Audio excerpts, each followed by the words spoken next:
Bonjour et bienvenue sur la plateforme 224 qui SSE officielle en Guinée-Conakry. Je suis Barry Tcharamidou, animateur de la plateforme. Comme du quotidien, nous faisons une réunion de sécurité adaptée à la phase d'activité de notre chantier et en prenant pour thème les risques les plus avérés pouvant nuire à notre objectif de zéro accident dans ce projet de construction.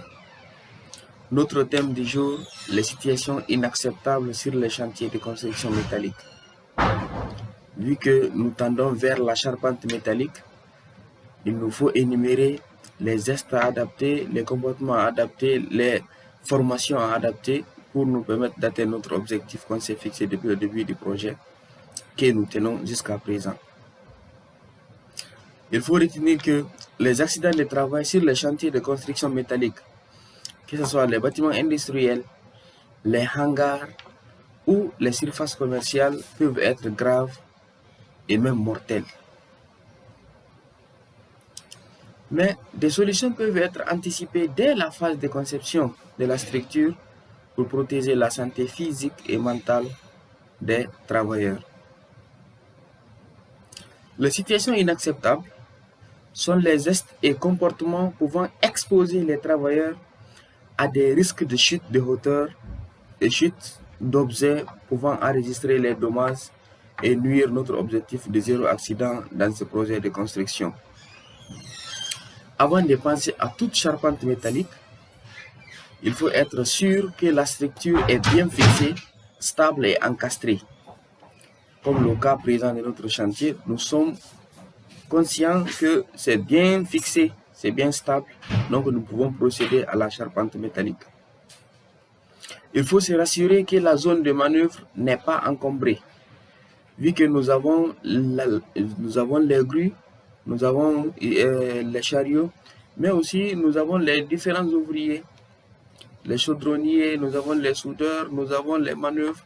Donc, nous devons nous rassurer que la zone n'est pas encombrée en personne avec les personnes et les matériels qui doivent entrer dans la construction métallique. Ici présent, en visitant le chantier, on trouve que c'est classé par ordre. Tout matériel qu'on a besoin, on l'y prend, on vient, on fait le montage. Il faut organiser et ranger le chantier pour faciliter la circulation interne des chantiers, mais aussi favoriser l'évacuation du personnel en cas d'urgence. Les travaux en hauteur, les travaux d'élevage sont les travaux par point chaud. Donc, on s'attend à un accident à tout moment. Pour pouvoir se protéger, nous demandons à ce qu'on laisse les circulations bien libérées et aussi la zone de travail favorable à tous. Il faut identifier les éléments de la charpente et faire le maximum possible de montage à terre ou à niveau des mains. À hauteur des mains, on fait le montage maximum tout en tenant compte de la capacité de la grue affectée à l'opération. Si notre grue est de 5 tonnes, nous ne devons pas faire les montages à terre qui dépassent ces 5 tonnes. Si c'est 10 tonnes, nous ne devons pas dépasser cela. Mais il ne faut pas utiliser la grue de 10 tonnes pour soulever seulement 5 tonnes et commencer à faire des petits montages qu'on pouvait faire à terre, commencer à les faire en hauteur. Vu qu'à l'introduction, nous avons parlé de chute d'objets. Donc, il faut faire le maximum possible de montage à hauteur des mains et procéder à la protection et à la concentration sur les lois, les règles et les principes établis. Il faut exiger, imposer et vérifier que tous les travailleurs soient en l'absence totale de l'alcool et la drogue, mais aussi les médicaments pouvant avoir les mêmes effets sur les travailleurs. À la rentrée, il faut tenir compte de cela.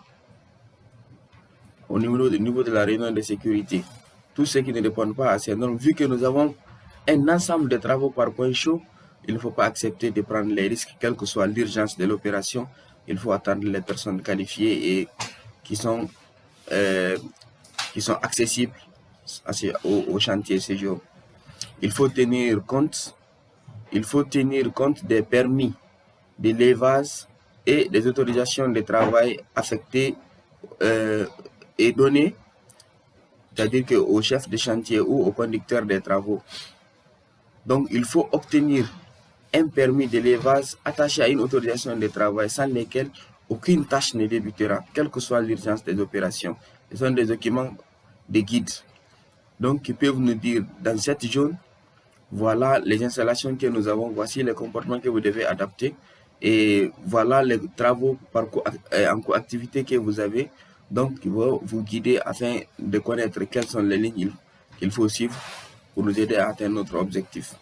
Il faut obligatoirement que les opérateurs, les élingueurs et les monteurs soient certifiés et habilités à la tâche à réaliser. Et pour finir, il faut tenir compte de la condition climatique avant de lancer l'opération, puis respecter les obligations et les interdictions soulignées dans les permis et les autorisations de travail mises à disposition. Donc ces permis sont souvent quotidiens et c'est souvent pour un jour ou pour demi-jour. Donc quel que soit le permis qu'on donne selon les lieux de travail, il faut le respecter le maximum possible. Il faut nettoyer progressivement le chantier afin d'obtenir une zone de travail favorable et adaptée à un objectif de zéro accident. Faire zéro accident dans un chantier, c'est possible, mais il faut l'implication de tous les travailleurs. À bientôt pour une nouvelle vidéo sur un nouveau thème.